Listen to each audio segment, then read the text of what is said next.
Nathan Dubois se tenait à la fenêtre de son bureau et contemplait les douces collines du paysage bavarois qui s'étendaient sous le ciel gris de novembre. C'était l'année 2008, et à 42 ans, il avait accompli tout ce dont il avait rêvé étant jeune homme. Un cabinet d'architecture prospère dans une petite ville pittoresque au sud de Munich, une ferme amoureusement restaurée en périphérie de la ville, la sécurité financière et le respect de ses collègues et voisins. Une seule chose lui manquait, et cette absence le rongeait comme une douleur muette qu'il cachait au monde.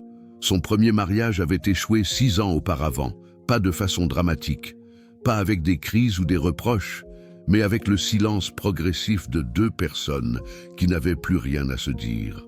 Marlène avait demandé le divorce, était partie s'installer à Hambourg et y avait commencé une nouvelle vie. Nathan était resté, s'était plongé dans son travail et s'était convaincu qu'il était satisfait de sa vie d'homme célibataire d'âge moyen. Mais dans les heures silencieuses du soir, quand la grande maison se taisait autour de lui et qu'on n'entendait que le crépitement du feu de cheminée, il s'avouait qu'il aspirait à davantage. Bernard Caron, son plus vieil ami et associé, s'inquiétait pour lui. Les 2 hommes se connaissaient depuis près de 20 ans, avaient construit ensemble le cabinet d'architecture et réalisé d'innombrables projets. Bernard avait 15 ans de plus que Nathan. C'était un homme réfléchi aux cheveux gris et aux yeux vifs, qui regardait le monde avec le scepticisme de quelqu'un qui avait déjà beaucoup vu. C'est lui qui persuada Nathan, ce soir de novembre, de l'accompagner à un vernissage à la galerie municipale. La galerie se trouvait dans un ancien entrepôt reconverti en bordure de la vieille ville, l'un de ces endroits où la scène culturelle locale se retrouvait pour boire du vin et discuter d'art. Nathan se sentait déplacé parmi les invités vêtus de noir qui se tenaient d'un air entendu devant des tableaux abstraits et disaient des choses qu'il ne comprenait pas. Il était sur le point de suggérer à Bernard qu'il devrait partir quand il la vit. Océane Blanc se tenait devant une grande toile qui montrait des surfaces de couleur bleue et verte se fondant les unes dans les autres, comme les vagues de la mer. Elle portait une robe vert foncé simple qui soulignait sa silhouette élancée, et ses cheveux châtains tombaient en vagues douces sur ses épaules. Mais ce n'était pas son apparence extérieure qui captiva l'attention de Nathan, bien qu'elle fût indubitablement une femme séduisante. C'était quelque chose dans son expression, un mélange de mélancolie et de nostalgie qu'il croyait reconnaître parce qu'il le voyait chaque matin dans son propre reflet. Il l'observa un moment, incapable de détourner le regard. Elle semblait être seule, ne parlait à personne, se déplaçait lentement d'un tableau à l'autre comme quelqu'un qui cherchait dans les œuvres d'art quelque chose qu'il ne pouvait trouver dans la vie. Quand elle remarqua finalement son regard et se tourna vers lui, elle sourit, et Nathan sentit son cœur manquer un battement. Il s'approcha d'elle, se présenta, et ils entamèrent une conversation qui commença par des banalités polies sur l'exposition et se développa progressivement en quelque chose de plus profond. Océane lui raconta qu'elle avait déménagé de Lyon en Allemagne 2 ans auparavant, après un divorce difficile qui lui avait tout coûté, sauf sa dignité. Elle travaillait comme traductrice indépendante, principalement pour des textes juridiques, une activité qui lui permettait de travailler de chez elle et de cultiver la solitude à laquelle elle s'était habituée. Nathan l'écouta et reconnut dans son histoire des échos de la sienne. 2 personnes que la vie avait déçues et qui cherchaient maintenant prudemment un nouveau départ. Quand le vernissage se termina et que les invités se dispersèrent, il lui demanda si elle aimerait prolonger la soirée autour d'un verre de vin. Elle hésita un moment, et dans cette hésitation, il y avait quelque chose que Nathan aurait pu remarquer s'il n'avait pas été si aveuglé par le sentiment soudain d'espoir qui l'envahissait. Puis elle hocha la tête et dit oui. Ils allèrent dans un petit bar à vin de la vieille ville, un endroit chaleureux, avec des tables en bois et des bougies, et parlèrent jusqu'à bien après minuit. Océane parla de son enfance en Provence, du parfum de lavande qui flottait sur les champs en été, de sa mère décédée qui lui avait transmis l'amour de la littérature. Elle parla de son premier mari raté, un homme d'affaires de Lyon, qui l'avait trompé puis systématiquement ruiné lors du divorce. Sa voix devint plus basse quand elle en parla, et Nathan vit des larmes briller dans ses yeux. Il tendit la main par-dessus la table et prit la sienne, un geste spontané de réconfort qui le surprit lui-même. Il n'était pas un homme qui montrait facilement ses émotions, mais quelque chose chez cette femme faisait fondre sa réserve, comme neige au soleil du printemps. Quand il la raccompagna plus tard à son appartement, il ne l'embrassa pas. Il ne voulait rien précipiter, ne voulait pas détruire ce lien fragile entre eux par l'impatience. Il demanda seulement s'il pouvait la revoir, et elle dit oui, avec un sourire qui lui réchauffa le cœur. Dans les semaines qui suivirent, ils se virent régulièrement. Des promenades dans les rues enneigées de la vieille ville, des dîners ensemble dans sa maison, de longues conversations téléphoniques le soir, quand aucun des deux ne pouvait dormir. Nathan découvrit une femme intelligente et sensible, qui partageait sa passion pour l'architecture et pouvait discuter pendant des heures avec lui de styles de construction et de concepts spatiaux. Elle lisait les mêmes livres que lui, aimait la même musique, riait aux mêmes plaisanteries. C'était comme si le destin lui avait envoyé une âme sœur pour combler le vide dans sa vie. Bernard observait cette évolution avec des sentiments mitigés. Il se réjouissait pour son ami, qui semblait enfin heureux à nouveau. Mais quelque chose, chez Océane, l'inquiétait. C'étaient de petites choses, des nuances que Nathan ne semblait pas remarquer. La façon dont elle semblait parfois absente au milieu d'une conversation, comme si elle était ailleurs, avec ses pensées. Le fait qu'elle ne parlait jamais de son passé, sauf dans les termes vagues et généraux qu'elle avait utilisés lors de leur première rencontre. Les rares moments où Bernard voyait dans ses yeux une expression qui ne correspondait pas à l'image qu'elle donnait d'elle-même, quelque chose de dur, de calculateur, qui disparaissait aussitôt qu'elle remarquait qu'on l'observait. Quand Bernard essaya prudemment d'exprimer ses inquiétudes, Nathan réagit avec irritation. « Tu es simplement trop méfiant, dit-il. Tu vois des problèmes là où il n'y en a pas. Océane est une femme merveilleuse, et je ne me laisserai pas convaincre par toi que quelque chose ne va pas chez elle. » Bernard se tut, mais il n'oublia pas ses observations. Il connaissait Nathan depuis 20 ans, et avait appris que son ami, malgré ses nombreuses qualités, avait un angle mort quand il s'agissait des femmes qu'il aimait. Il voulait tellement croire qu'il avait trouvé ce qu'il cherchait qu'il ne pouvait pas voir ce qui se trouvait juste devant ses yeux. En février 2009, 3 mois après leur première rencontre, Océane emménagea dans la maison de Nathan. Cela se fit tout naturellement, sans grande discussion ni projet. Elle passait de toute façon la plupart des nuits chez lui, et quand son bail expira, Nathan suggéra qu'elle reste. Océane hésita, joua la modeste, dit qu'elle ne voulait pas être un fardeau pour lui. Mais Nathan insista, et finalement elle céda avec un sourire qui semblait à la fois reconnaissant et triomphant, bien que Nathan ne vît que la reconnaissance. La vie commune commença harmonieusement. Océane prit en main la gestion du ménage avec une efficacité qui impressionna Nathan. Elle cuisinait de merveilleux plats français, redécora la maison avec goût et style, et créa une atmosphère de chaleur et de sécurité que Nathan n'avait plus connue depuis des années. Elle était attentive et affectueuse, s'intéressait à son travail, l'écoutait quand il parlait de ses projets et donnait des conseils avisés qui ne faisaient qu'approfondir son estime pour elle. Mais lentement, presque imperceptiblement, les choses commencèrent à changer. Cela commença par de petites allusions, des remarques désinvoltes qu'Océane glissait dans les conversations. « Ton ami Bernard ne semble pas m'aimer, dit-elle un soir, alors qu'ils étaient assis ensemble sur le canapé. Il me regarde toujours, si étrangement. » Nathan lui assura que Bernard était simplement réservé, qu'il avait besoin de temps pour s'habituer aux nouvelles personnes. Mais Océane ne lâcha pas prise. Elle revenait sans cesse sur le sujet, semait le doute, posait des questions qui n'auraient jamais traversé l'esprit de Nathan. Pourquoi t'appelle-t-il si souvent? Pourquoi se mêle-t-il autant de ta vie? Un vrai ami voudrait pourtant que tu sois heureux. Nathan commença à voir Bernard sous un autre jour. Il remarquait soudain des choses qui ne lui avaient jamais frappé auparavant, ou qu'il avait du moins interprétées différemment. Le scepticisme de Bernard lui apparaissait maintenant non plus comme une sollicitude inquiète, mais comme de la jalousie, comme une tentative de l'éloigner de la femme qu'il aimait. La distance entre les deux amis grandit, lentement mais sûrement, et Nathan l'attribuait à l'entêtement de Bernard, sans soupçonner qu'il était manipulé. À l'été 2009, Nathan et Océane se marièrent lors d'une petite cérémonie dans le jardin de la maison. Seuls quelques invités étaient présents, principalement des collègues et des voisins, car Océane avait prétendu n'avoir plus de famille, et ses amitiés en France s'étaient brisées avec le divorce.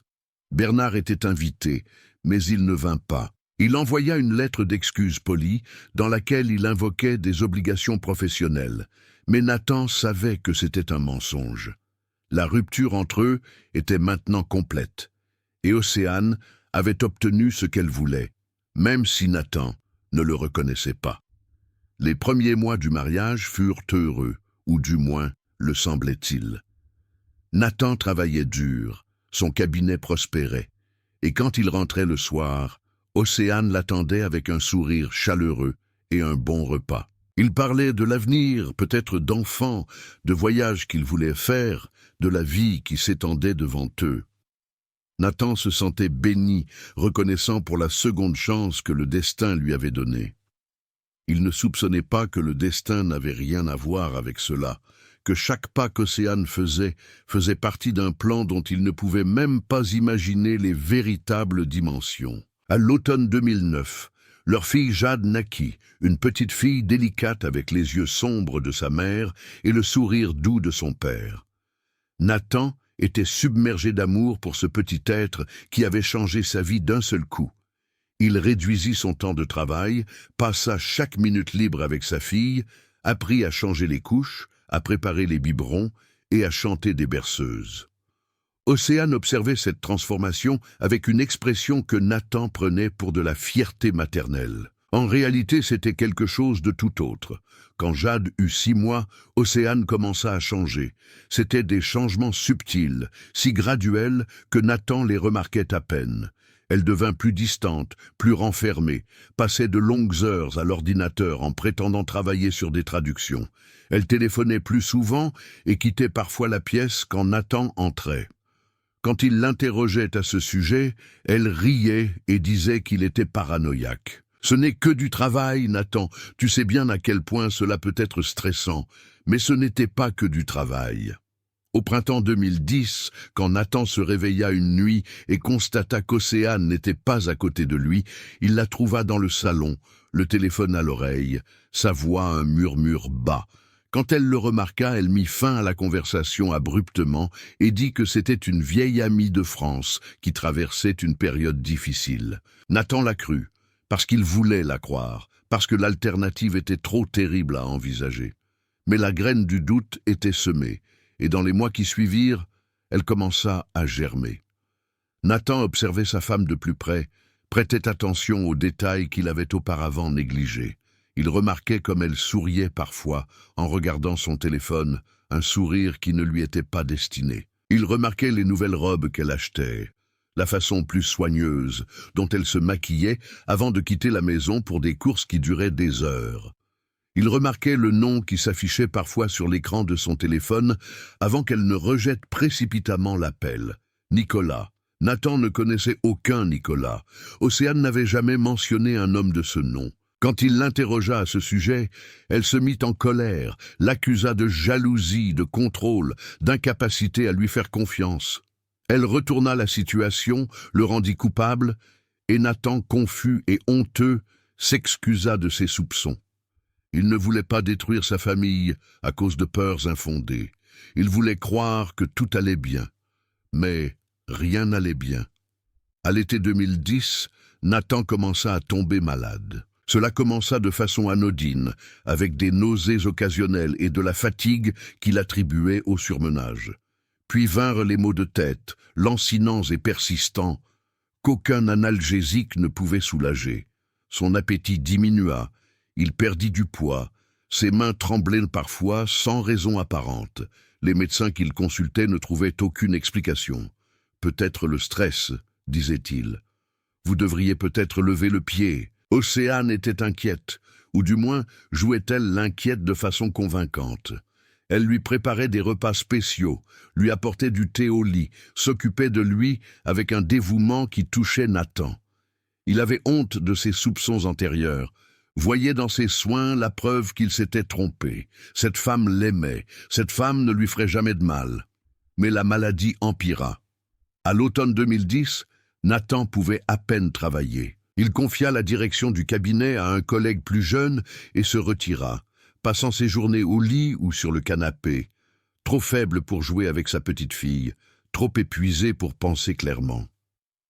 Les médecins firent d'autres tests, l'envoyèrent chez des spécialistes, mais personne ne pouvait expliquer ce qui lui arrivait. C'était comme si son corps était rongé de l'intérieur, lentement et inexorablement.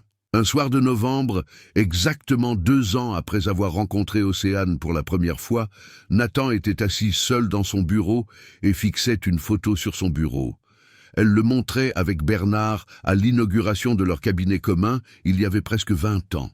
2 jeunes hommes pleins de rêves et d'espoir. Il manquait à son vieil ami, sa franchise, sa chaleur, sa loyauté inconditionnelle lui manquaient. Et soudain, dans un moment de clarté qui perça le brouillard de son épuisement, il se demanda si Bernard avait peut-être eu raison, s'il avait vu, dès le début, quelque chose que Nathan refusait de voir. Il prit le téléphone et composa le numéro de Bernard. Il sonna 1 fois, 2 fois, 3 fois, puis une voix familière répondit, prudente, surprise. « Nathan, c'est toi ?»« Oui, » murmura Nathan et sa voix se brisa. « Je crois que j'ai fait une terrible erreur, et je crois que j'ai besoin de ton aide. » À l'autre bout de la ligne, Bernard resta silencieux un moment, puis il dit doucement « J'arrive tout de suite », et Nathan sut que, malgré tout ce qui s'était passé entre eux, il avait encore un ami qui était peut-être la seule personne capable de le sauver du gouffre au bord duquel il se tenait sans le savoir. Dehors, il commençait à neiger, des flocons blancs qui tombaient silencieusement sur la terre sombre. Dans la cuisine, Océane préparait le thé du soir, comme tous les soirs, et son visage, à la lumière de la lampe, portait une expression que Nathan n'avait jamais vue. Une expression d'anticipation, de certitude que son plan fonctionnait. Elle ne savait pas qu'à ce moment quelque chose avait changé, que Nathan avait commencé à poser des questions, mais même si elle l'avait su, cela ne l'aurait pas inquiétée. Elle avait tout sous contrôle. Elle avait toujours tout sous contrôle, ou du moins le croyait-elle. Bernard Caron arriva le soir même, malgré la neige qui transformait les routes en tapis blanc et faisait de la conduite une aventure. Quand Nathan lui ouvrit la porte, Bernard fut effrayé par la vue de son vieil ami. L'homme qui se tenait devant lui n'était plus que l'ombre de lui-même, émacié, pâle, avec des cernes sombres sous les yeux et un tremblement dans les mains qu'il ne pouvait contrôler. En seulement 2 ans, Nathan avait vieilli de 20 ans, et Bernard ressentit un pincement de culpabilité de n'être pas venu plus tôt, d'avoir laissé leur amitié se briser sur les récifs de la manipulation d'Océane. Ils s'installèrent dans le bureau de Nathan, loin de la cuisine, où Océane était encore occupée avec le dîner. Nathan lui avait dit qu'un ancien collègue passait pour discuter d'affaires, et elle avait hoché la tête sans poser de questions, mais Bernard avait remarqué le regard qu'elle lui avait lancé quand il était passé devant elle. Un regard plein de vigilance, d'hostilité à peine voilée. Cette femme savait qu'il représentait une menace pour elle. Elle l'avait toujours su. Nathan raconta tout à Bernard. Sa maladie mystérieuse qu'aucun médecin ne pouvait expliquer. Les appels téléphoniques nocturnes qu'Océane essayait de passer quand elle croyait qu'il dormait. Le nom Nicolas qui revenait sans cesse et qui ne lui laissait pas de repos. Le sentiment rampant que quelque chose était fondamentalement faux dans sa vie.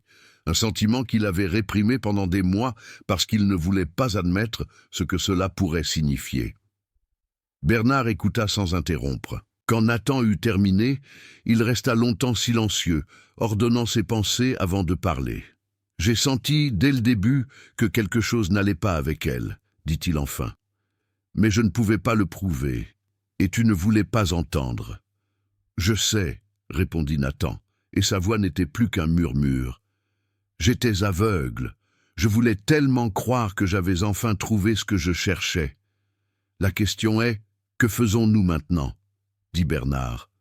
Nous avons besoin de preuves. Sans preuves, tes soupçons ne sont que cela, des soupçons. Dans les jours qui suivirent, Bernard commença à mener des recherches discrètes. Il utilisa ses contacts pour en savoir plus sur le passé d'Océane en France, et ce qu'il découvrit confirma ses pires craintes. L'histoire qu'elle avait racontée à Nathan était un mensonge, du moins en grande partie. Elle était effectivement divorcée, mais pas d'un homme d'affaires trompeur qui l'avait ruinée. Son premier mari, un ingénieur de Lyon, était mort après seulement 3 ans de mariage, officiellement d'une insuffisance cardiaque, bien qu'il n'eût que 40 ans et aucun problème cardiaque connu. L'héritage qu'Océane avait reçu après sa mort était considérable, mais elle avait dépensé l'argent en 2 ans, en voyages, vêtements coûteux et un style de vie qu'elle ne pouvait pas se permettre. Bernard trouva également des indices sur un homme nommé Nicolas Prévost, un homme d'affaires français qui vivait à Zurich et avec qui Océane avait apparemment une liaison de longue date. La nature de cette liaison n'était pas claire, mais il y avait des photos sur les réseaux sociaux qui les montraient ensemble, des photos datées de périodes où Océane était censée être heureuse en mariage avec Nathan. Sur l'une de ces photos, prise dans un restaurant au bord du lac de Zurich, Nicolas tenait la main d'Océane, et tous deux souriaient à l'appareil avec l'intimité de personnes qui étaient plus que des amis. Quand Bernard présenta ces informations à Nathan, quelque chose se brisa chez son ami. Il avait espéré que ses soupçons étaient infondés, qu'il y avait une explication inoffensive à toutes les choses étranges qu'il avait observées. Mais les preuves étaient accablantes. Sa femme ne le trompait pas seulement, elle avait inventé toute son identité, lui avait menti depuis le début, et peut-être cette possibilité était presque trop terrible à exprimer. Essayait-elle maintenant de le tuer? La maladie, dit Bernard prudemment. Quand exactement les symptômes ont-ils commencé? Nathan réfléchit. L'été dernier, quelques mois après la naissance de Jade.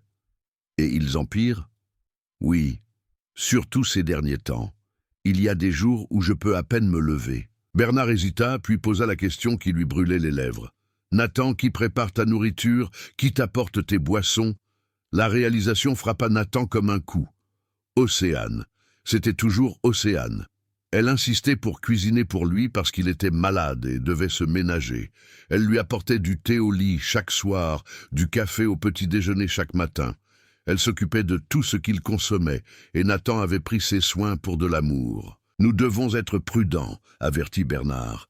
Si tu as raison, si elle essaie vraiment de t'empoisonner, alors elle est dangereuse. Nous ne pouvons pas aller à la police sans preuve. Ils ne nous croiraient pas. Une épouse et mère aimante qui empoisonne son mari, cela ressemble à l'intrigue d'un mauvais film. Nathan hocha la tête. Il savait que Bernard avait raison. Dans la petite ville où il vivait, Océane était populaire. Elle s'engageait dans la communauté, aidait aux événements caritatifs, était décrite par les voisins comme charmante et amicale. Qui croirait qu'un monstre se cachait derrière cette façade? Ils élaborèrent un plan.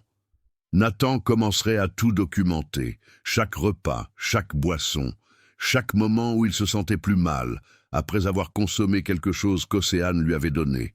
Il garderait des échantillons, en secret, dans une cachette que seul lui et Bernard connaîtraient. Et surtout, il arrêterait de manger et de boire ce qu'elle lui servait, trouverait des excuses, prétendrait n'avoir pas faim ou avoir déjà mangé. C'était un jeu dangereux.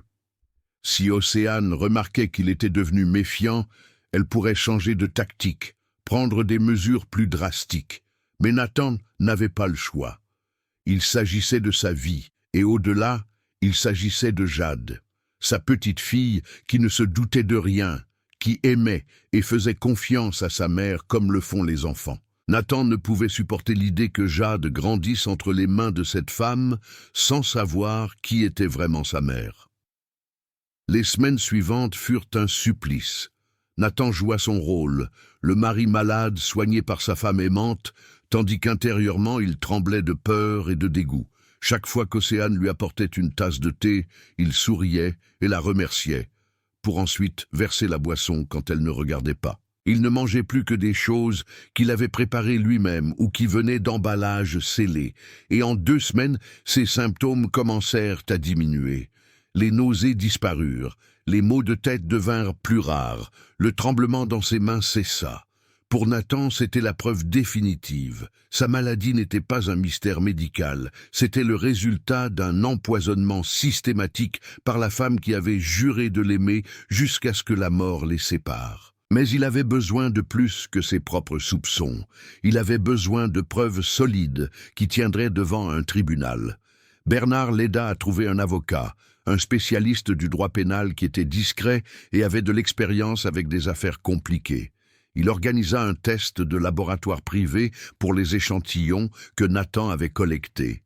L'eau de la table de nuit, le reste d'un thé qu'il n'avait pas bu, quelques cuillerées de soupe qu'il avait secrètement versées dans un verre. Les résultats prendraient quelques jours, mais Nathan était confiant qu'il trouverait ce qu'il cherchait. Entre-temps, Nathan commença à écrire une lettre. Ce n'était pas une tâche facile, ordonner ses pensées, mettre ses peurs en mots sans céder à la panique. Mais il savait qu'il devait le faire, au cas où quelque chose arriverait, au cas où Océane serait plus rapide que lui. « Cher Bernard, commença-t-il, si tu lis cette lettre, cela signifie probablement qu'il m'est arrivé quelque chose. » Il écrivit sur ses soupçons, sur les preuves qu'il avait rassemblées, sur Nicolas Prévost et le lien entre lui et Océane. Il écrivit sur la bouteille avec la poudre étrange qu'il avait trouvée une nuit dans le sac à main d'Océane, cachée dans une poche intérieure, et qui avait disparu le lendemain comme si elle n'avait jamais existé. Il écrivit sur son amour pour Jade et sa peur que sa fille doive grandir sans lui, sous la garde d'une meurtrière. « Si je meurs, » écrivit Nathan, et qu'ils disent que c'était naturel, une crise cardiaque, un AVC, une maladie quelconque, alors ne les crois pas. Examine tout. Fais autopsier mon corps. Trouve la vérité. Pas pour moi. Pour moi, il sera trop tard. Mais pour Jade. Ma fille mérite de connaître la vérité. Elle mérite de savoir qui est vraiment sa mère. Il termina la lettre par une dernière demande. Occupe-toi de Jade si je ne suis plus là. Tu es la seule personne en qui j'ai confiance. Le seul qui ne m'a jamais trahi. Je sais que j'ai négligé notre amitié, et je le regretterai toujours, mais j'espère que tu pourras me pardonner, et que tu seras là pour ma fille quand elle aura besoin de toi. » Il signa la lettre, la scella, et la donna à Bernard lors de leur prochaine rencontre secrète. Bernard prit l'enveloppe, son visage grave et plein d'inquiétude. « J'espère que je n'aurai jamais à l'ouvrir, dit-il. »« Moi aussi, » répondit Nathan, « mais... je devais m'assurer. Je devais savoir que la vérité ne mourrait pas avec moi. » Ce soir-là, quand Nathan rentra chez lui, Océane l'attendait avec un sourire qui n'atteignait pas ses yeux.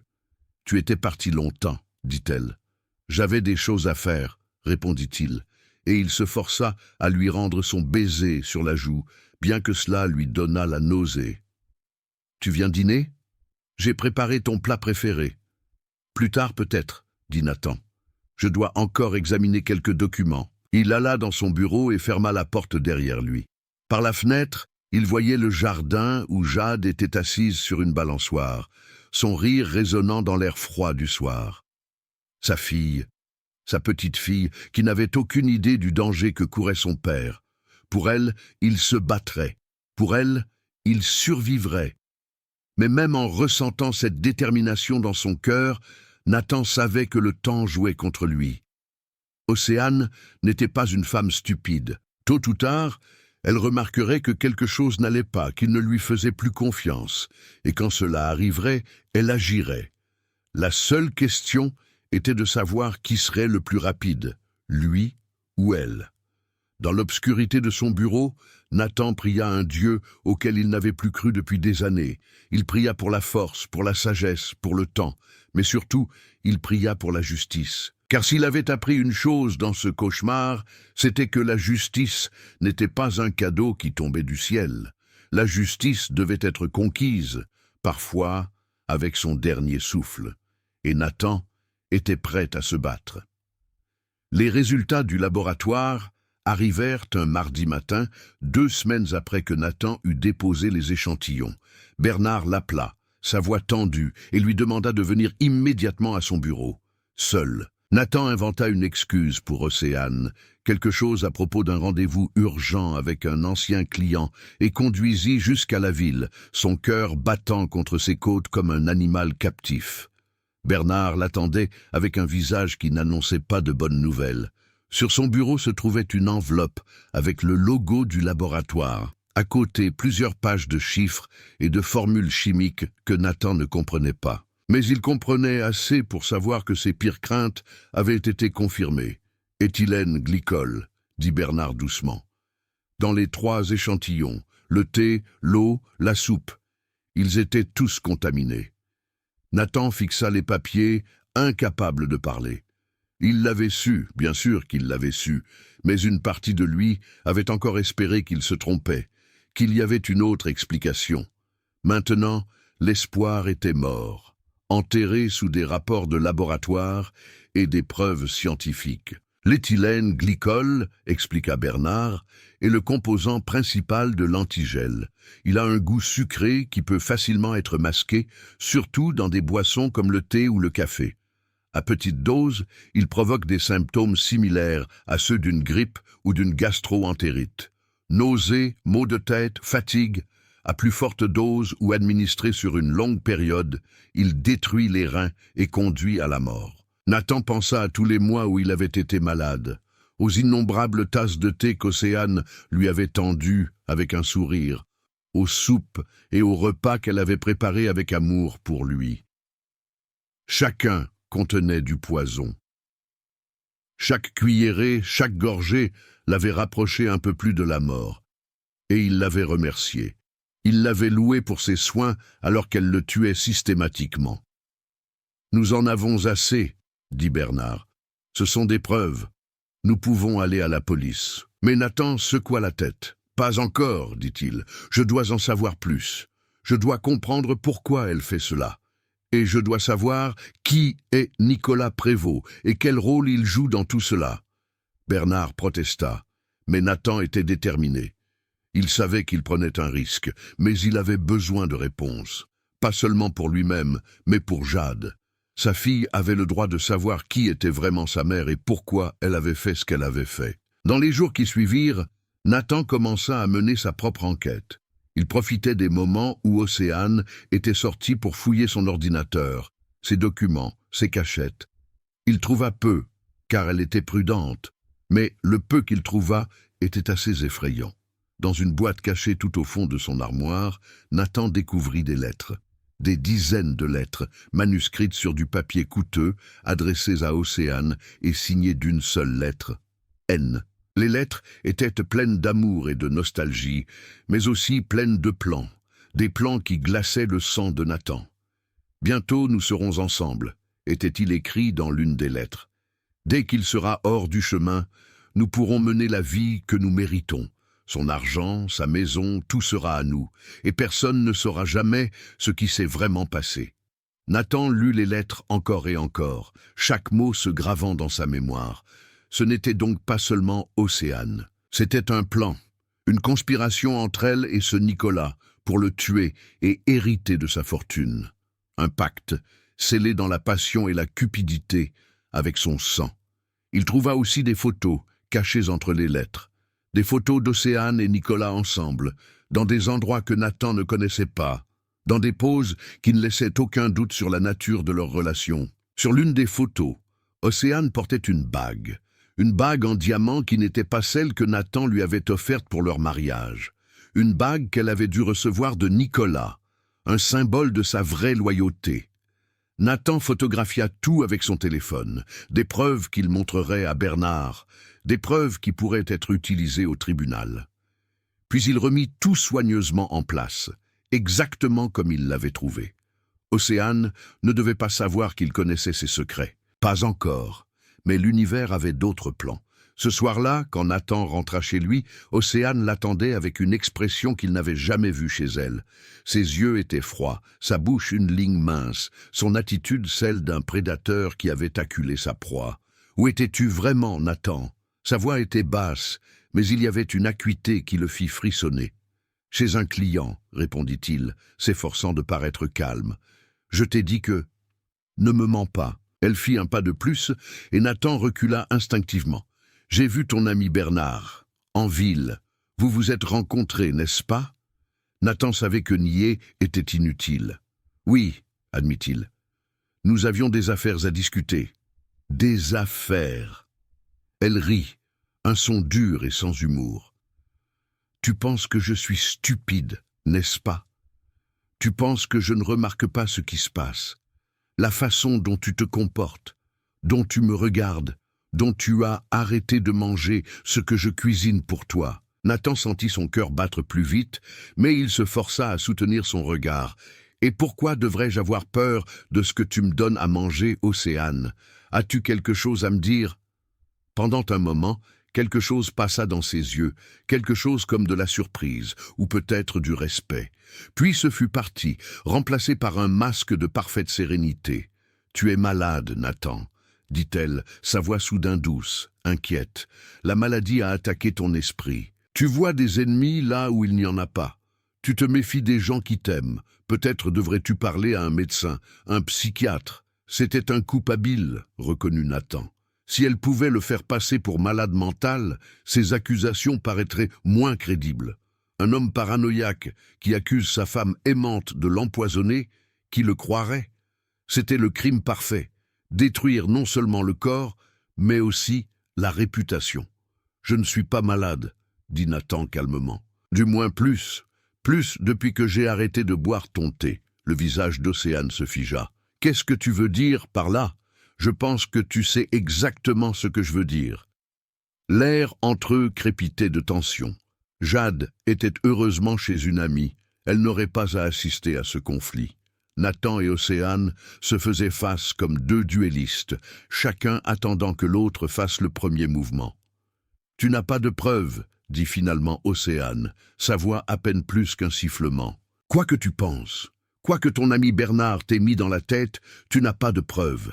Et sans preuve, tu n'es qu'un homme malade et jaloux qui accuse sa femme sans raison. » Nathan sourit, bien qu'il n'eût pas envie de sourire. « Je n'en serais pas si sûr, » dit-il, et pour la première fois, il vit la peur briller dans les yeux d'Océane, une vraie peur, nue. Ce ne fut qu'un moment, une fraction de seconde, avant que le masque ne reprenne sa place. Mais Nathan l'avait vu, et il savait qu'elle savait qu'il l'avait vu. « Nous verrons, » dit Océane. Puis elle se retourna et sortit sans un mot de plus. Nathan resta seul dans le silence de la maison. Ses mains tremblaient, mais cette fois, pas de faiblesse. C'était l'adrénaline, l'ivresse du combat, le sentiment de reprendre enfin le contrôle d'une vie qui lui avait échappé. Il savait qu'il avait réveillé un adversaire dangereux. Océane n'abandonnerait pas sans se battre. Elle avait trop à perdre. Il prit son téléphone et appela Bernard. « Elle sait, » dit-il sans préambule, ou du moins elle s'en doute. « Que se passe-t-il maintenant ?»« Maintenant, » dit Bernard, « nous devons agir vite. J'ai parlé à l'avocat. Demain matin, nous allons à la police, avec tout ce que nous avons. » Nathan acquiesça, bien que Bernard ne pût le voir. « Et Jade ? Elle est chez son amie ce soir. Demain, je vais la chercher et je l'emmène chez ma sœur, jusqu'à ce que tout soit fini. »« Bien. » Bernard hésita. « Nathan, fais attention à toi cette nuit. Ferme ta porte à clé, ne bois rien de ce qu'elle te donne, et s'il se passe quoi que ce soit, appelle-moi, immédiatement. » Nathan promit et raccrocha, puis il parcourut la maison, vérifiant les fenêtres et les portes, poussant une lourde chaise devant la porte de sa chambre. Dehors, la nuit était tombée, le ciel d'hiver couvert de nuages qui ne laissaient passer aucune étoile. Quelque part au loin, un chien hurlait. Il pensa à Océane, à la façon dont elle l'avait regardé, avec ce regard froid et calculateur. Il pensa à Nicolas Prévost, qu'il n'avait jamais rencontré, mais qui avait détruit sa vie. Et il pensa au pacte qu'ils avaient conclu, un pacte qui devait être scellé par sa mort. Mais Nathan Dubois ne mourrait pas cette nuit, pas sans porter la vérité à la lumière. Il s'était tu trop longtemps, avait fait confiance trop longtemps, avait cru trop longtemps que l'amour pouvait tout surmonter. Maintenant, il savait mieux.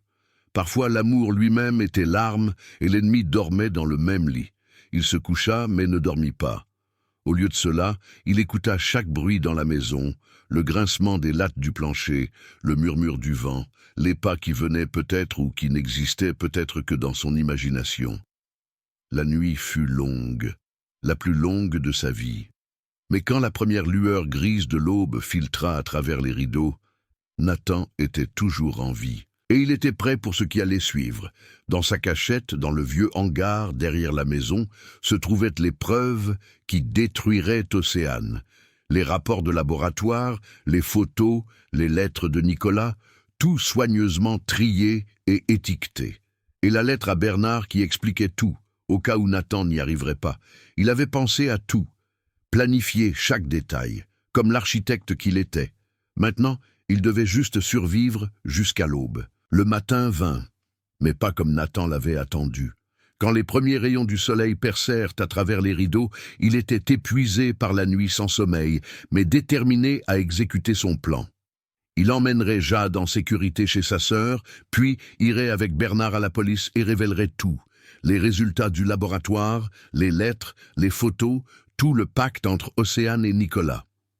Aujourd'hui, le cauchemar prendrait fin. Il se leva, s'habilla et ouvrit prudemment la porte de la chambre. La maison était silencieuse, trop silencieuse. Normalement, à cette heure, il entendait Océane dans la cuisine, le cliquetis de la vaisselle, le sifflement de la machine à café. Mais aujourd'hui, il n'y avait rien. Seulement le silence, lourd et menaçant comme le souffle d'un monstre endormi. Nathan descendit l'escalier, pesant chaque pas, évitant chaque bruit. La cuisine était vide, le salon également. Le manteau d'Océane manquait au porte-manteau. Ses clés de voiture n'étaient pas à leur place habituelle. Elle était partie. Le soulagement envahit Nathan, mêlé à un sentiment lancinant d'inquiétude. Où était-elle allée si tôt le matin? Et pourquoi ne lui avait-elle rien dit? Il prit son téléphone et appela Bernard. « Elle est partie, dit-il dès que son ami décrocha. Océane n'est pas là. » Bernard resta silencieux un moment. « Ça ne me plaît pas, dit-il ensuite. Elle prépare quelque chose. Sois prudent, j'arrive chez toi aussi vite que possible. » Nathan raccrocha et parcourut la maison, vérifiant chaque pièce, chaque recoin. Tout semblait normal, rien ne manquait, rien n'avait changé. Mais le sentiment de menace ne voulait pas partir. Il décida de ne pas attendre. Il irait au hangar, récupérerait les preuves, puis conduirait chez sa sœur pour chercher Jade. Bernard pourrait le retrouver là-bas. Plus ils agiraient vite, mieux ce serait. Le hangar se trouvait au fond de la propriété. Un vieux bâtiment en bois patiné que Nathan avait toujours voulu rénover mais pour lequel il n'avait jamais trouvé le temps. Il y entreposait des outils de jardinage, de vieux meubles, des choses trop précieuses pour être jetées, mais pas assez pour être gardées dans la maison. Et maintenant, cachées derrière une caisse de décoration de Noël, les preuves qui enverraient Océane en prison. Nathan ouvrit la porte du hangar et entra. L'odeur de poussière et de vieux bois l'enveloppa, familière et étrangement rassurante. Il alla vers la cachette, poussa la caisse de côté et saisit l'enveloppe qu'il y avait déposée. Vide. Nathan fixa ses mains, incapable de comprendre ce qu'il voyait. L'enveloppe était vide. Les rapports de laboratoire, les photos, les lettres, tout avait disparu. Quelqu'un avait trouvé sa cachette et volé les preuves. Océane, bien sûr. Elle avait dû l'observer, avait dû le voir aller au hangar, avait dû comprendre qu'il y cachait quelque chose. Et pendant qu'il dormait, ou peut-être pendant qu'il était chez Bernard la veille, elle avait tout pris. Toutes ses preuves soigneusement rassemblées, tout son plan anéanti en une seule nuit. La panique vint par vagues, d'abord légère puis écrasante. Nathan sortit en titubant du hangar, sa respiration venant en bouffées courtes et rapides. Que devait-il faire maintenant ? Sans les preuves, il était impuissant. La police ne le croirait pas. Il ne serait qu'un mari jaloux avec des accusations folles et rien pour les étayer. Mais alors, il se souvint. Les copies, les photos sur son téléphone. Il avait tout photographié avant de cacher les originaux. Les images étaient encore là, dans son téléphone, dans le cloud. Océane pouvait détruire les preuves physiques, mais elle ne pouvait pas tout effacer. Il fouilla dans sa poche, mais son téléphone n'y était pas. Confus, il fouilla toutes ses poches, puis se souvint qu'il l'avait laissé sur la table de nuit quand il avait déverrouillé la porte de la chambre. Il devait retourner dans la maison. Nathan courut sur la pelouse, son cœur battant dans sa poitrine. Il ouvrit brusquement la porte arrière, se précipita à travers la cuisine, monta l'escalier dans sa chambre. Le téléphone était encore là où il l'avait laissé. Avec des doigts tremblants, il le déverrouilla, ouvrit la galerie de photos, chercha les images d'épreuves. Elles avaient disparu, supprimées. Chaque photo qu'il avait prise disparut comme si elle n'avait jamais existé. Nathan s'effondra sur le lit, toute force semblait quitter son corps. Elle avait pensé à tout, à chaque détail, chaque possibilité. Alors qu'il croyait avoir une longueur d'avance, il avait en réalité toujours eu 3 longueurs de retard. Océane l'avait percé à jour depuis le début, avait joué avec lui comme un chat avec une souris, et maintenant que le jeu atteignait son apogée, elle avait toutes les cartes en main. Mais non, pas toutes les cartes. Il y avait encore quelque chose qu'elle ne savait pas. La lettre à Bernard, la copie des documents les plus importants que Bernard gardait dans son coffre-fort. Nathan avait tout sécurisé en double sur les conseils de Bernard, et ses copies étaient hors de portée d'Océane. Il rappela Bernard, lui raconta les preuves disparues. Bernard jura doucement, mais ensuite il dit « J'ai les copies. Elles sont en sécurité, et j'ai découvert autre chose ce matin. Nicolas Prévost. J'ai fait vérifier son nom par mes contacts. Ce n'est pas un homme d'affaires. C'en était un il y a 5 ans. Puis il a été accusé de fraude à l'assurance. L'accusation a été abandonnée faute de preuves suffisantes. Mais après cela, sa carrière était ruinée. » Nathan écouta, son esprit travaillant fiévreusement. « Fraude à l'assurance, dit-il lentement. C'est leur schéma. Le premier mari d'Océane meurt, elle encaisse l'assurance vie. Maintenant, je devais mourir, et elle ferait la même chose. Sauf que cette fois, elle a un partenaire, quelqu'un qui l'aide à planifier, à organiser, quelqu'un qui est aussi impitoyable qu'elle. » Bernard confirma. « J'ai aussi découvert que Nicolas s'est rendu plusieurs fois en Allemagne ces 2 dernières années. Munich, Hambourg, Francfort, et 3 fois à Zurich où lui et Océane se sont apparemment retrouvés. Les dates correspondent aux périodes où Océane prétendait faire des voyages d'affaires. L'image devenait plus claire. Océane et Nicolas, 2 escrocs qui s'étaient trouvés, qui avaient uni leurs forces pour commettre le crime parfait. La mort de Nathan devait ressembler à un décès naturel, causé par une maladie mystérieuse qu'aucun médecin ne pouvait diagnostiquer. Ensuite, Océane, en veuve éplorée, encaisserait l'assurance vie, vendrait la maison et commencerait une nouvelle vie avec Nicolas dans un autre pays. Et Jade serait son bouclier, la preuve de son rôle de mère aimante qui détournerait tout soupçon d'elle. « Nous devons aller à la police immédiatement, dit Bernard. Maintenant, avant qu'elle ne puisse détruire plus de preuves, je te retrouve au commissariat dans 30 minutes. » Nathan accepta et raccrocha. Il allait s'habiller rapidement, quitter la maison et mettre fin à ce cauchemar. Aujourd'hui, Océane rendrait des comptes pour ses crimes. Mais alors qu'il voulait quitter la chambre, il entendit un bruit. La porte d'entrée qui s'ouvrait et se refermait. Des pas dans le couloir, pas d'une seule personne mais de 2. La voix d'Océane, basse et tendue, suivie d'une voix d'homme que Nathan n'avait jamais entendue. « Il est en haut, » dit Océane. « Il sait tout. Nous n'avons plus le temps. » Nathan se figea. Elle n'était pas seule. Elle avait amené quelqu'un, et il ne fallait pas beaucoup d'imagination pour deviner qui. Nicolas Prévost était là, dans sa maison, et Nathan savait avec une certitude terrifiante qu'il n'était pas venu pour parler. Il regarda autour de lui, cherchant une sortie, une arme, n'importe quoi. La fenêtre. Il pouvait grimper par la fenêtre, passer par le toit de la véranda, puis sauter dans le jardin. C'était risqué, mais c'était sa seule chance. Il ouvrit la fenêtre aussi silencieusement que possible, passa une jambe par-dessus le rebord. L'air froid du matin frappa son visage, tranchant comme une gifle. Il pouvait entendre les pas dans l'escalier, se rapprochant, s'accélérant. Il savait qu'il voulait s'enfuir. Nathan sauta. Ses pieds atterrirent sur le toit de la véranda, glissèrent sur les tuiles humides. Il tomba, roula, s'écrasa dans un rosier dont les épines griffèrent son visage et ses mains. Mais il était en bas, il était libre. Il courut aussi vite que ses jambes le portaient, vers le portail, vers la rue, loin de la maison qui avait été autrefois son foyer et qui s'était transformée en piège. Derrière lui, il entendit des cris, la voix d'Océane stridente de rage, Nicolas qui criait quelque chose qu'il ne comprenait pas. La voiture de Nathan était dans l'allée. Il arracha la porte, sauta dedans, démarra le moteur. Dans le rétroviseur, il vit 2 silhouettes sortir de la maison en courant. Océane, dans son manteau noir, à côté d'elle un homme grand, habillé de sombre, son visage déformé par la rage. Nicolas Prévost, enfin un visage sur le nom qui devait signifier sa perte. Nathan écrasa l'accélérateur et la voiture bondit en avant. Il conduisit comme un possédé, tournant au coin de rue, ignorant les panneaux de signalisation.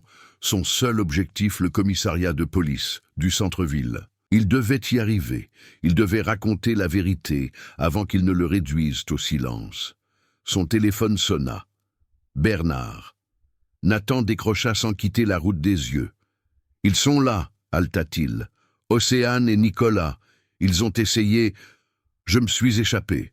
Je suis en route pour la police. Je te retrouve là-bas, dit Bernard. Tiens bon, Nathan, tu vas y arriver. Mais Nathan n'y arriva pas.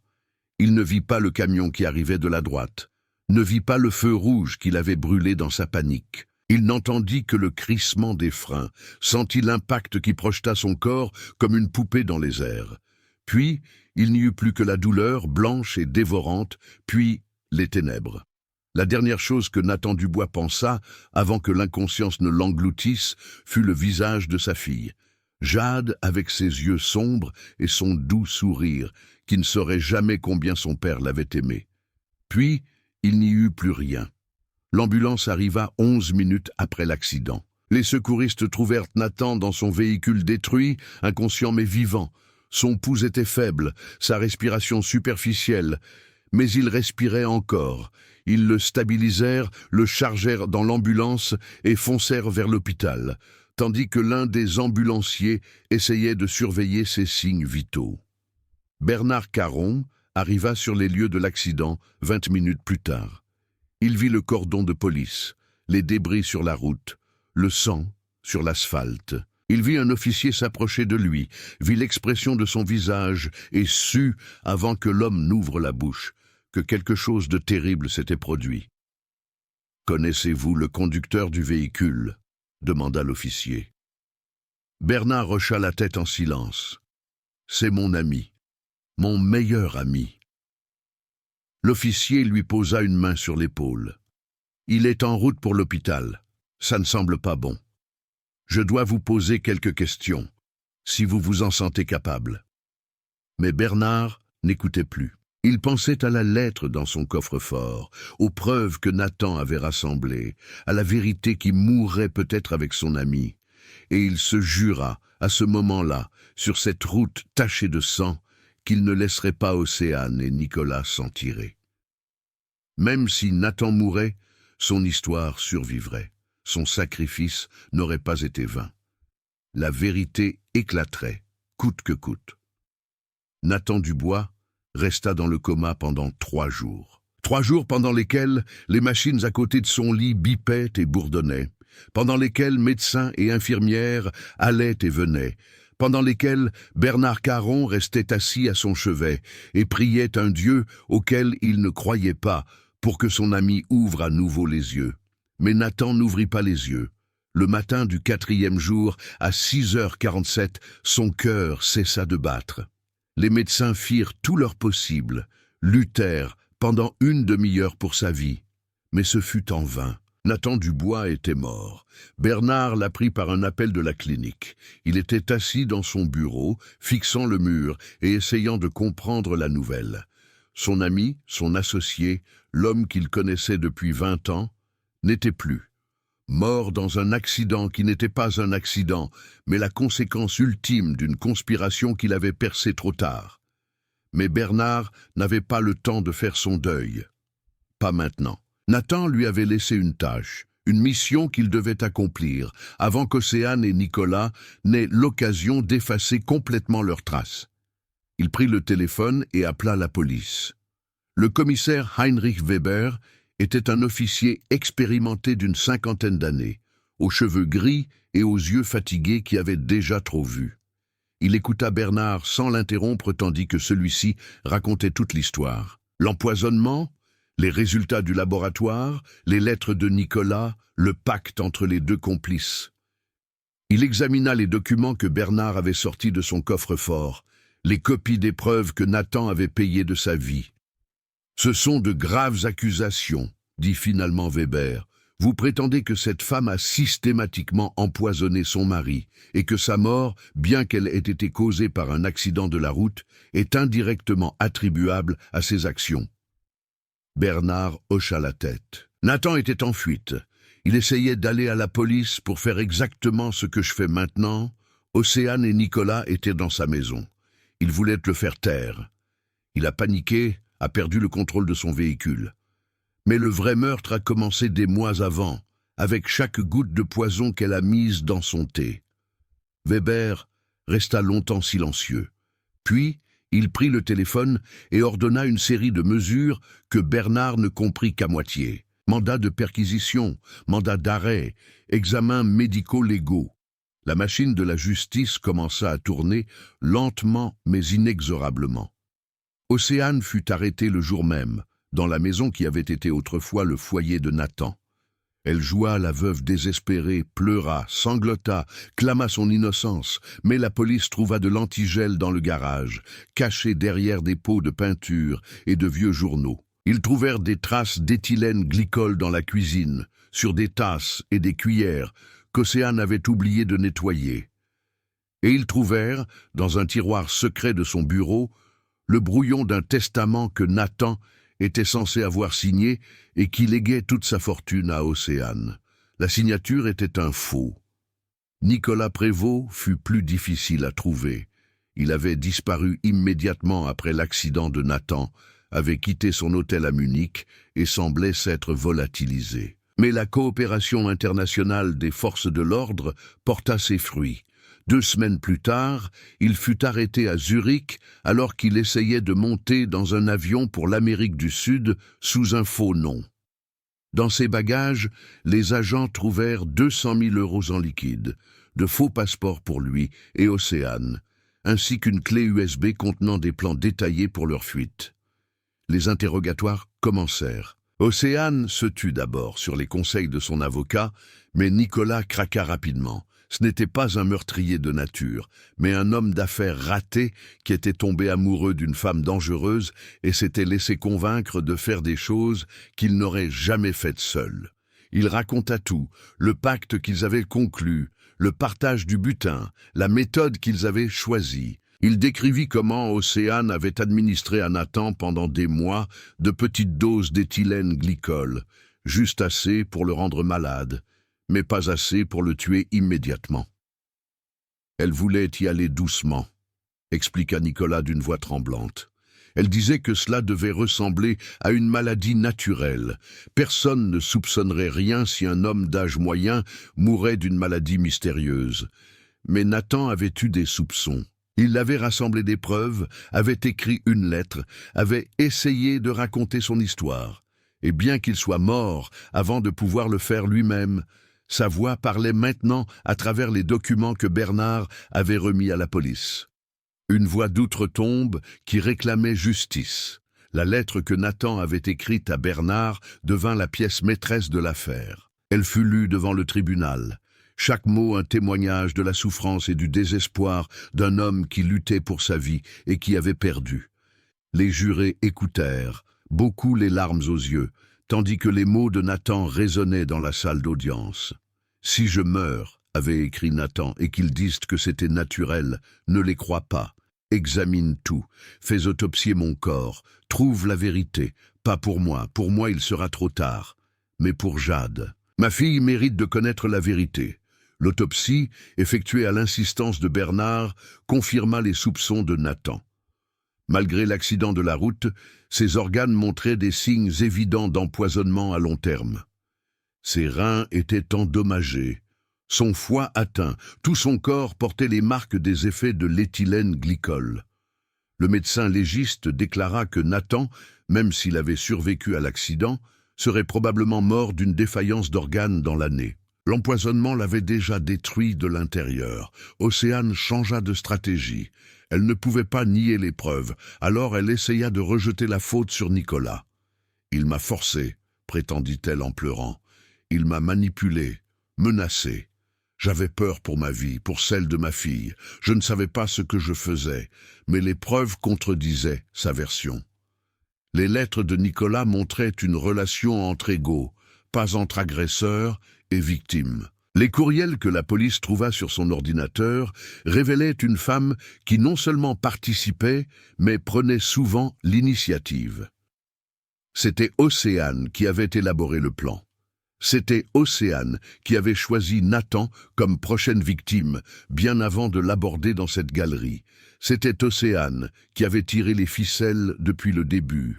La procureure, une femme énergique nommée Dr Claudia Roth, dressa dans sa plaidoirie finale un portrait accablant de l'accusé. « Océane Blanc n'est pas une meurtrière par passion ou par désespoir, dit-elle. C'est une calculatrice de sang-froid qui considère les hommes comme des moyens pour arriver à ses fins. Elle ne s'est pas approchée de Nathan Dubois, malgré son argent, mais à cause de son argent. Elle ne l'a pas aimé, elle l'a choisi comme une araignée choisit sa proie. Et puis elle l'a tué lentement, méthodiquement, sans remords. La défense essaya de convaincre les jurés avec des arguments sur le passé difficile d'Océane, sur son premier mariage raté, sur les traumatismes qu'elle aurait subis. Mais personne dans la salle d'audience ne fut dupe. La femme qui était assise sur le banc des accusés n'était pas une âme incomprise. C'était une meurtrière, et tout le monde dans la salle le savait. Le verdict tomba après seulement 4 heures de délibération. Océane Blanc fut reconnue coupable du meurtre de Nathan Dubois par empoisonnement. Elle fut condamnée à la prison à vie, sans possibilité de libération anticipée. Nicolas Prévost, accusé comme complice, reçut 15 ans pour complicité de meurtre et conspiration. Quand le verdict fut prononcé, Océane ne montra aucune émotion. Elle resta assise, immobile, son visage un masque d'indifférence, comme si les paroles du juge ne la concernaient pas. Une seule fois, pendant un bref instant, son regard se tourna vers la galerie où Bernard Caron était assis, à côté de lui, la petite Jade qui regardait sa mère avec de grands yeux incompréhensifs. Et à ce moment-là, juste pendant une seconde, Bernard vit quelque chose briller dans les yeux d'Océane, pas du remords, pas de la culpabilité, c'était de la rage, une rage pure et froide d'avoir perdu. Après le procès, Jade fut confiée à la garde de la sœur de Nathan, une femme gentille, nommée Elisabeth, qui vivait dans la banlieue de Francfort. Bernard lui rendait visite régulièrement, lui racontait des histoires sur son père, lui montrait des photos de temps meilleurs. Il avait promis à Nathan de s'occuper de Jade, et il tint sa promesse. Les années passèrent. Jade grandit, alla à l'école, se fit des amis, vécut une vie aussi normale que les circonstances le permettaient. Elle demandait parfois des nouvelles de sa mère, et Elisabeth répondait aussi honnêtement que possible, sans entrer dans des détails qu'un enfant ne devrait pas comprendre. « Ta mère a fait beaucoup de mal à ton père, » disait-elle. C'est pour ça qu'elle est maintenant dans un endroit où elle ne peut plus faire de mal à personne. Bernard regardait Jade grandir et voyait en elle de plus en plus de Nathan. La même réflexion, la même bonté, le même talent pour voir le meilleur chez les autres. C'était un réconfort doux amer, cette preuve vivante que Nathan n'avait pas vécu en vain. Son héritage vivait à travers sa fille, à travers l'amour qu'il lui avait donné pendant les quelques années qu'ils avaient passées ensemble. Parfois, dans des moments de calme, Bernard sortait la lettre que Nathan lui avait écrite. Il lisait les mots encore et encore, bien qu'il les connût depuis longtemps par cœur. Et chaque fois qu'il lisait, il sentait la présence de Nathan comme si son ami se tenait à côté de lui et regardait par-dessus son épaule. « Tu as réussi, Nathan », murmurait alors Bernard. « Tu as dit la vérité, et la vérité a triomphé. Dehors, la vie continuait. La ville qui avait été autrefois le foyer de Nathan oubliait lentement le scandale qui l'avait ébranlé. De nouvelles histoires, de nouveaux drames, de nouvelles tragédies chassaient les anciens. Mais pour ceux qui avaient connu Nathan, pour Bernard, pour Élisabeth, pour Jade, le souvenir restait vivant. Le souvenir d'un homme qui avait cru à l'amour et l'avait payé de sa vie. Un homme dont le dernier acte fut une lettre qui parlait au-delà de la mort et réclamait justice, et la justice était venue. Tardivement, imparfaitement, mais elle était venue. 15 ans s'étaient écoulés depuis ce jour d'hiver où Nathan Dubois avait perdu la vie. 15 ans pendant lesquels le monde avait continué à tourner, pendant lesquels des enfants étaient devenus adultes et de vieilles blessures avaient lentement cicatrisé, sans jamais complètement disparaître. Jade Dubois se tenait à la fenêtre de son petit appartement à Munich et regardait la pluie qui battait contre les vitres. Elle avait 27 ans, une jeune femme aux yeux sombres de sa mère et au sourire doux de son père. Elle avait étudié la psychologie et travaillait maintenant comme thérapeute pour les victimes de traumatisme, un choix de carrière qui ne surprenait personne qui connaissait son histoire.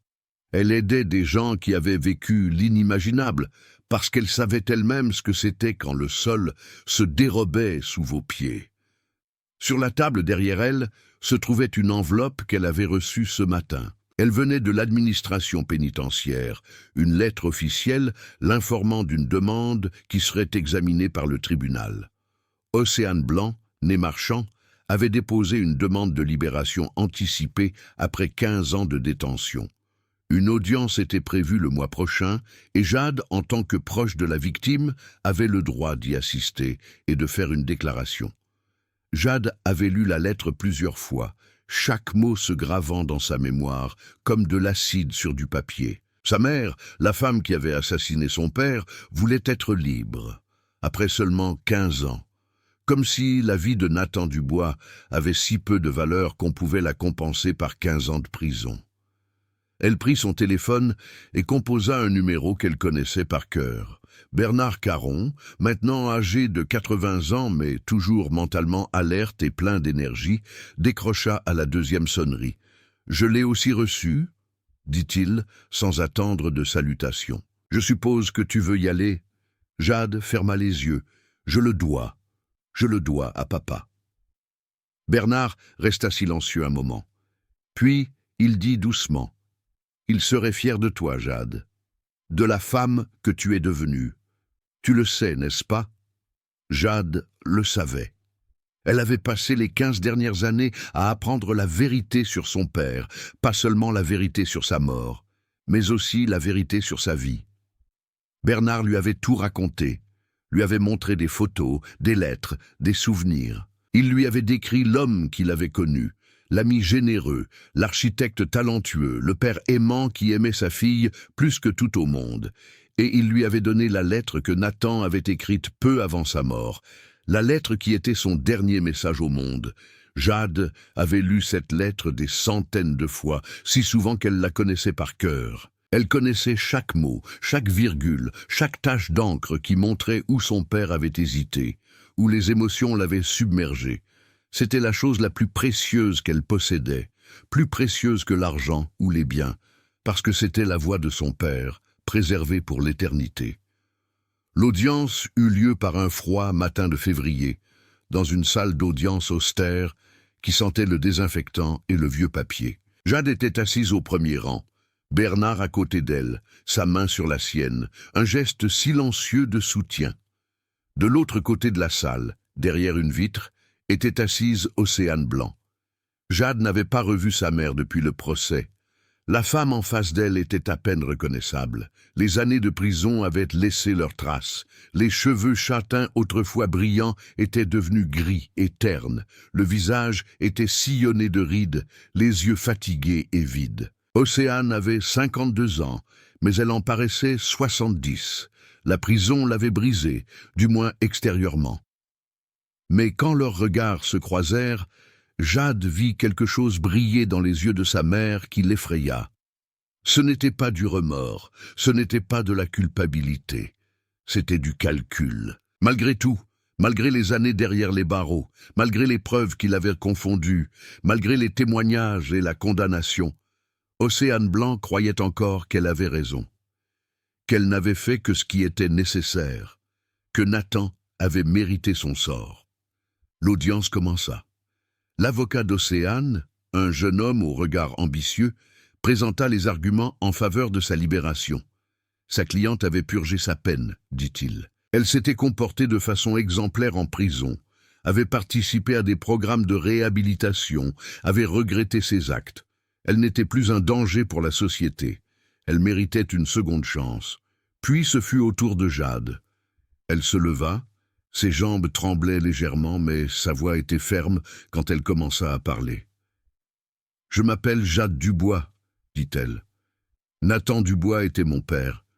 Il a été assassiné par cette femme, lentement, méthodiquement, sans conscience. Elle a mis du poison dans son thé, l'a regardé souffrir, a répondu à son désespoir avec indifférence, et quand il a essayé de porter la vérité à la lumière, elle a essayé de le réduire au silence. Jade fit une pause, se ressaisit. Mon père était un homme bon, poursuivit-elle. Il croyait à l'amour, au bien chez les gens. Il a épousé cette femme parce qu'il pensait avoir enfin trouvé ce qu'il cherchait. Au lieu de cela, il a fait entrer une meurtrière dans sa maison, une femme qui avait planifié depuis le début de le tuer et de voler sa fortune. Elle se tourna directement vers Océane, la regarda dans les yeux. J'avais 6 ans quand mon père est mort. 6 ans quand j'ai appris que ma mère l'avait tué. J'ai passé toute mon enfance à essayer de comprendre cette vérité. J'ai passé des années en thérapie. J'ai lutté contre des cauchemars. J'ai essayé de comprendre comment la femme qui m'avait donné naissance avait pu être capable d'une telle chose. Sa voix devint plus forte, plus ferme. Et maintenant, après seulement 15 ans, elle devrait être libre. Elle devrait profiter de sa vie pendant que mon père est dans une tombe. Non, ce n'est pas la justice. C'est une moquerie. Océane Blanc a été condamnée à perpétuité, et perpétuité devrait rester perpétuité. Pas par vengeance, mais par justice, pour mon père qui n'a jamais eu la chance de vieillir, pour moi qui ai dû grandir sans père, pour toutes les victimes de gens comme elle qui pensent être au-dessus des lois. Jade se rassit, ses mains tremblaient maintenant de façon incontrôlable. Bernard serra sa main plus fort et elle s'appuya contre lui, épuisée mais soulagée. Elle avait dit ce qu'elle devait dire. Le reste n'était plus entre ses mains. La décision du tribunal arriva 3 semaines plus tard. La demande de libération anticipée fut rejetée. La juge, une femme sévère aux cheveux gris et au regard perçant, justifia sa décision en termes clairs. Océane Blanc n'a pas seulement tué un être humain, dit-elle. Elle a systématiquement et sur une longue période empoisonné un homme qui lui faisait confiance, qui l'aimait, qui était le père de son enfant. Ces actes témoignent d'une froideur et d'un calcul qui ne justifient pas une libération anticipée. La demande est rejetée. Un nouvel examen n'est possible qu'au plus tôt dans 10 ans. Jade pleura quand elle reçut la nouvelle. Elle pleura de soulagement, d'épuisement, du sentiment accablant que la justice existait vraiment, même si elle était lente et imparfaite. Elle appela Bernard, et ils pleurèrent ensemble, 2 personnes liées par la perte, qui avaient combattu ensemble et vaincu ensemble. Dans les années qui suivirent, Jade se construisit une vie. Elle épousa un homme nommé Thomas, un enseignant aux yeux doux et au cœur patient, qui connaissait son passé et l'aimait quand même. Ils eurent 2 enfants, un garçon et une fille, et Jade appela le garçon Nathan, d'après le grand-père qu'il ne connaîtrait jamais. Bernard vécut encore 5 ans après l'audience. Il mourut paisiblement dans son sommeil à l'âge de 85 ans, avec un sourire sur les lèvres. Jade était à son chevet dans ses dernières heures, lui tenant la main, le remerciant pour tout ce qu'il avait fait pour elle et pour son père. « Tu étais plus qu'un ami, dit-elle. Tu étais la famille. » Après la mort de Bernard, Jade hérita de la lettre originale que Nathan avait écrite, ainsi que de tous les documents et preuves que Bernard avait gardés pendant toutes ces années. Elle mit le tout dans un coffre-fort, un héritage qu'elle montrerait un jour à ses enfants quand ils seraient assez grands pour comprendre la vérité.